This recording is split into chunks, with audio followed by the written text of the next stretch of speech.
Olá, você está no Viajando pelo Conhecimento. Venha conosco. Não se esqueça, hein? Dê uma olhadinha sempre nas nossas inserções de 2 minutos ao longo da programação. Sempre estamos com você ali discutindo algum tema de relevância, alguma coisa da atualidade, algum tema histórico muitas vezes, ou sobre educação, né? E também o nosso programa estendido, este de 15 minutos, que vai estar com você sempre aos sábados. Sempre aos sábados você assiste a nossa versão estendida. E como eu disse, ao longo da programação, 2 minutos do Viajando pelo Conhecimento. Bem, hoje eu queria conversar com você a respeito de um tema também importante e que às vezes a gente não se dá muito a conta disso. E que é justamente sobre a África. E queria sugerir para você 2 livros. Claro, você vai encontrar outros, mas eu queria sugerir 2 livros para você em especial. Primeiro este aqui, né? A História da África, José Rivair Macedo, um livro enxuto, não é muito grosso, que conta para você a respeito da história da África, que nos encaminha um pouco por essa África tão misteriosa e desconhecida para nós. E depois um outro livro também, este também fininho, dá uma olhadinha só, claro que não, esse já bem grossinho, né? Mas de Martin Meredith. E também O Destino da África, 5.000 anos de riqueza, ganância e desafios. Aonde a gente começa a conhecer um pouquinho mais sobre a história da África. E eu falei, né, uma África misteriosa. Sim, misteriosa para nós. Porque quanto nós conhecemos da África? Me diga uma coisa, quantos países você consegue agora nomear que são países africanos? Quantos países você consegue dizer agora o nome? De quantos países você consegue dizer da África? Será que é a mesma quantidade de países que você consegue nomear, por exemplo, da Europa? Ou da Ásia, ou mesmo da América? Muito provavelmente, em relação a países da África, você vai saber dizer muito poucos. Por quê? Porque realmente é uma região desconhecida para nós, né? A África parece algo que está ali abaixo, repleta de um mesmo povo, dos africanos, dos negros africanos, e é isso basicamente que nós conhecemos. Até peço para você uma outra coisinha. Faça agora, rapidinho, você com você mesmo aí ou quem está com você na sala. Faça rapidinho o seguinte exercício. Pense em África. Parou, já pensou, não pode continuar depois. Pensou. Me diga uma coisinha. Quando eu pedi para você de pensar em África, qual foi a primeira coisa que você pensou? Eu sei, eu acho que eu sei dizer no que você pensou. Vamos lá, eu vou tentar. Provavelmente você tenha pensado em animais selvagens, talvez elefante, leão, né? Principalmente depois do Rei Leão, o filme que está aí para estrear, que já estreou inclusive, né? Está passando e tal. Você deve ter pensado em leões, elefantes, alguma coisa por aí, rinocerontes talvez, mas pensou em animais selvagens, né? Ou outra coisa que talvez você tenha pensado, numa tribo primitiva, e alguns africanos ali nessa tribo primitiva. Muito provavelmente foi nisso que você pensou. Você não deve ter pensado em alguma outra coisa. Aliás, uma coisa eu posso garantir. Tenho certeza que você não pensou em uma coisinha. Essa eu poderia acertar, eu acho que tenho 99,9999% de chance de acertar que nessa coisa você não pensou. Quando eu falei África, você não pensou em cidades. Cidades grandes, cidades movimentadas. Não, nisso você não pensou. Porque normalmente, quando nós pensamos em África, nós não pensamos em civilização. Nós não pensamos em grandes cidades, em grande desenvolvimento. Não, não é nisso que a gente pensa. A gente pensa em selvagem, né? A gente pensa em primitivo, mas não em civilizações, não em desenvolvimento. É estranho pensar assim, né? A África parece que não teve o direito a isso. E, na verdade, ela teve, sim. A África teve grandes civilizações, mas parece que nós não compreendemos isso, né? Ou deixamos de lado. Por exemplo, Se eu falar em civilização africana, será que vem à sua cabeça o Egito? O Egito, por vezes, parece que nem faz parte da África, né? Às vezes parece que faz parte de um Oriente Médio, arrancada da África. Foi, talvez, a primeira civilização do mundo, a primeira grande civilização do mundo. E onde ela esteve? Na África. Ela se constituiu na África. As pirâmides, o maior exemplo de construção da antiguidade e que até hoje permanecem, estão aonde? Na África. Mas parece que não, parece que se desloca da África, né? E por que nós temos esse pensamento em relação à África? Por que acreditamos assim? E aí a gente tem que lembrar do domínio europeu, principalmente sobre a África, a partir principalmente da segunda metade do século XIX. Esse domínio que a Europa exerceu sobre a África, ele teve que, de uma certa forma, ser justificado, né? Ele tinha que se justificar. E a justificativa utilizada foi: não estava-se fazendo um domínio e exploração destas regiões. Não. O que se efetivamente estava se fazendo? Estava se levando civilização. Então, o que estava se fazendo em relação a uma África primitiva era levar civilização.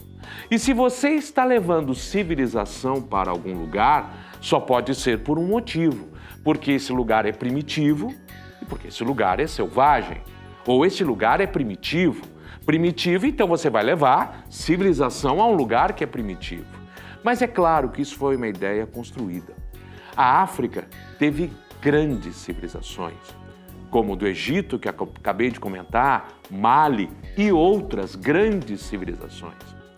E, no entanto, isso foi meio que apagado, passaram uma borracha por cima, né? Porque o domínio europeu sobre a África tinha que ser justificado e passou a ser justificado a partir desse primitivismo, suposto primitivismo que existiria na África.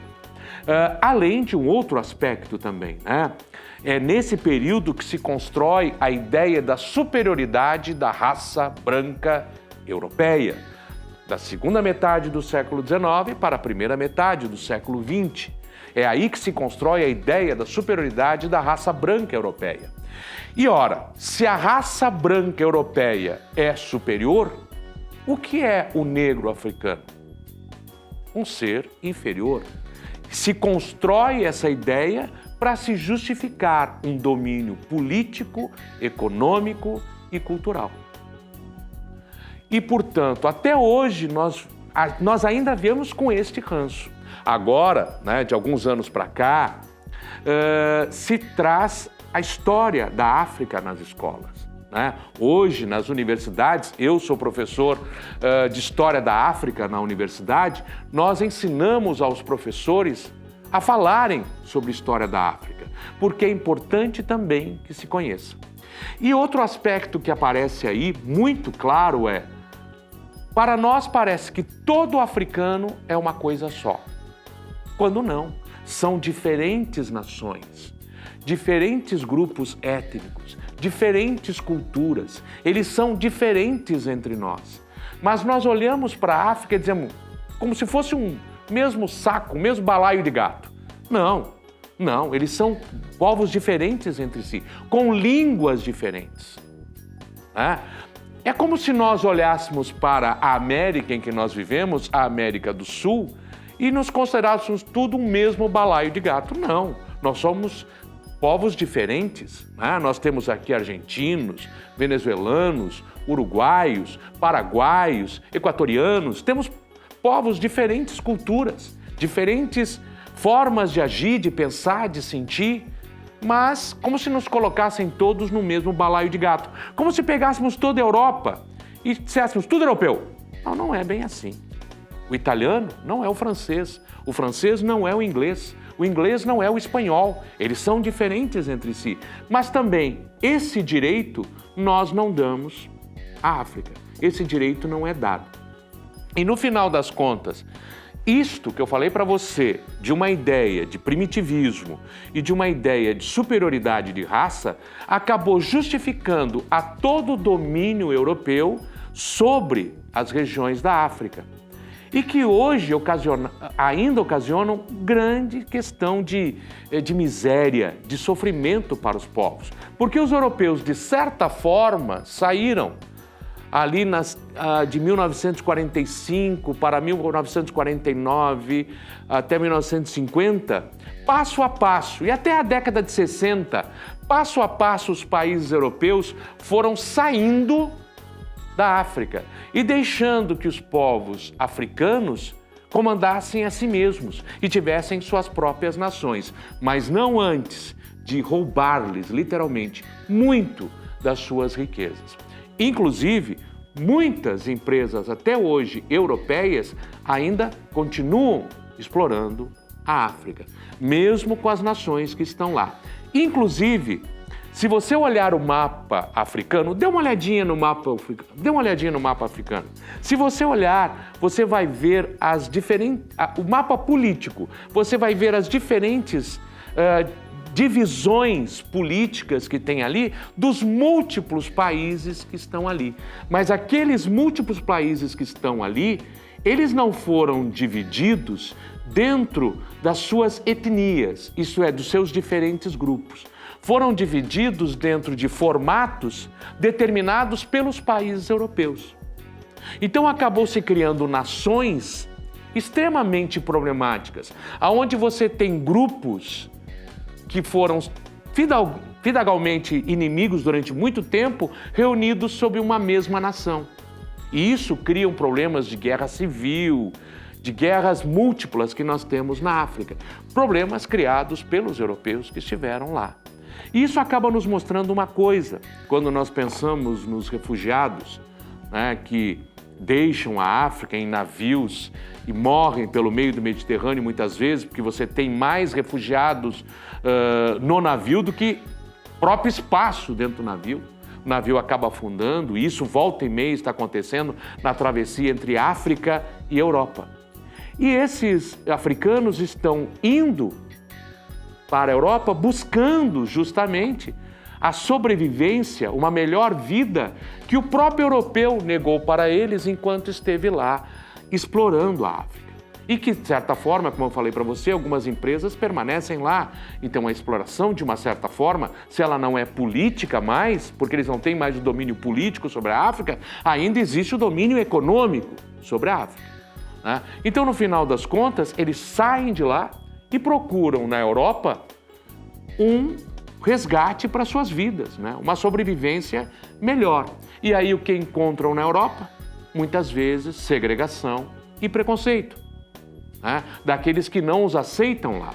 Só que aqueles que não os aceitam lá deveriam lembrar que eles estão saindo da África por uma ação do próprio europeu, né? Uma vez eu vi num túnel numa cidade europeia, mais especificamente Paris, tinha lá um dizer bem interessante. O dizer era mais ou menos assim, e foi escrito por africanos. O dizer era assim: sabe por que estamos aqui hoje? E a resposta vinha logo abaixo: porque vocês estiveram lá ontem. Quer dizer, nós estamos aqui agora querendo um espaço na Europa porque vocês estiveram na África e nos exploraram durante muito tempo. Se adonaram das nossas riquezas durante muito tempo. Agora é necessário que a gente venha para cá para tentar sobreviver. Então, portanto, é uma ação humanitária, é uma ação de responsabilidade buscá-los, atendê-los, né? E aí nós poderíamos também colocar a questão da Venezuela em si, né? O Brasil jamais explorou a Venezuela? Até posso concordar com você, né? Jamais tivemos esse tipo de ação. Mas não podemos esquecer uma coisinha: independente de nacionalidades, todos nós somos a mesma raça humana. Acima das nacionalidades está o ser humano. Então, quando eu penso, ele não é um brasileiro. Sim, mas ele é um ser humano, amigo. E isso, ele é igual a você, é um ser humano como você. E a mesma coisa a Europa deveria pensar. Se não quer assumir sua responsabilidade sobre o que fez, sobre a África, pelo menos aceite. Eles são seres humanos. E como seres humanos merecem a mesma oportunidade daquele que está lá na Europa. Certo? Espero que você tenha gostado do nosso papo. Até uma próxima! Você esteve no Viajando pelo Conhecimento. Tchau, tchau!